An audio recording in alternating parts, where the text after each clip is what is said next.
इन्नमल अमालु बिन्नियात। हुजूर ने फरमाया अमाल का दारो मदार नीयत से है।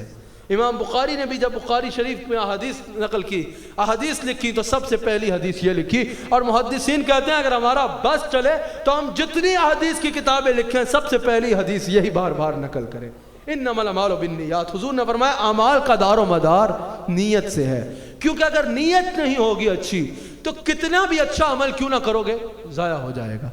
हुजूर अलैहिस्सलाम की हदीस मुस्लिम में मौजूद है, अल्लाह की बारगाह में क़यामत के दिन तीन किस्म के लोग हाजिर होंगे। एक आलिम हाजिर होगा, या अल्लाह मैंने सारी ज़िंदगी तेरे दीन के नाम की, या अल्लाह मैंने सारी ज़िंदगी तेरे दीन के नाम की, सारी ज़िंदगी तेरे दीन की खिदमत की, तेरा दीन बयान किया, कुरान पढ़ाया, हदीस पढ़ाई, मुझे अजर दे। सब फरिश्ते एक ज़ुबान होकर कहेंगे या अल्लाह ये झूठ बोल रहा है। अल्लाह फरमाएगा तू झूठ बोल रहा है, तूने ज़िंदगी में जो दीन पढ़ाया वो मेरी रज़ा की खातिर ना पढ़ाया।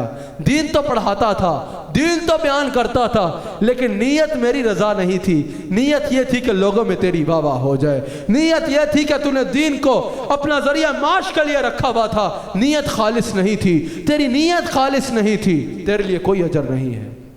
फिर एक शख्स हाजिर होगा, या अल्लाह मैं शहीद हूँ। वो शहीद होगा, एक शहीद हाजिर होगा, मैंने अपनी जान जैसी जो मता है अजीज है, अपनी जान तेरी राह में कुर्बान कर डाली, शहादत हासिल की, जान तेरी राह में दे डाली।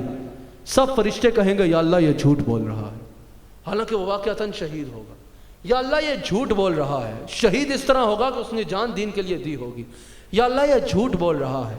अल्लाह भी फरमाएगा कि तू झूठ बोल रहा है। जो मैंने कहा वाक़अतन शहीद होगा, उससे मुराद के वाक़अतन उसने जान दीन के नाम की होगी। फरिश्ते कहेंगे या अल्लाह ये झूठा है। अल्लाह फरमाएगा तू झूठा है, तूने शहादत मेरी रज़ा की खातिर नहीं की, बल्कि शहीद होते तेरी नीयत में यह भी शामिल था कि बाद में मुझे लोग शहीद कहेंगे, लोगों में मेरी वाह वाह होगी, कैसा बहादुर आदमी था, शहीद हो गया, जा तेरे लिए मेरे पास कोई अजर नहीं है। एक और हदीस, साहबी ने हुजूर से पूछा एक अमल में दो नीयतें शामिल हो सकती हैं, अच्छी और बुरी, यानी अल्लाह की रज़ा भी और फिर शहादत के बाद जो है वो लोग भी बहादुर कहें। हुजूर ने फरमाया नहीं, एक अमल में एक नीयत हो सकती है। फिर तीसरा एक गनी हाजिर होगा, या अल्लाह मैंने सारा माल तेरी राह में सदका कर डाला, मुझे अजर दे। अल्लाह फरमाएगा तू झूठा है, तूने माल इसलिए नहीं दिया मेरी राह में कि मुझे राजी कर ले, बल्कि नीयत लिए थी कि लोग तुझे सखी कहें, लोगों में तेरी वाह वाह हो जाए, जा तेरे लिए मेरी बारगाह में कोई अजर नहीं है। नीयत यहाँ से अंदाज़ा लगाइए कितनी इंपॉर्टेंट है। हुजूर अलैहिस्सलाम इरशाद फरमाते हैं कि मोमिन की नीयत उसके अमल से बेहतर है।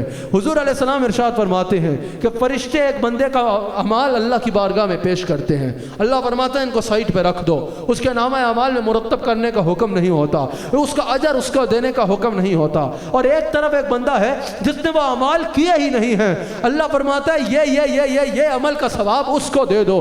फरिश्ते कहते हैं या अल्लाह उसने अमल किया है, तू उसका किया हुआ अमल कबूल नहीं कर रहा, और दूसरे ने अमल किया ही नहीं फिर भी तू उसके नामा अमाल में यह अमल मुरत्तब कर रहा है। अल्लाह फरमाता है अमल इसने किया लेकिन इसकी नीयत मेरी रजा की नहीं थी, इसकी नीयत यह थी कि लोगों में वाह वाह हो जाए।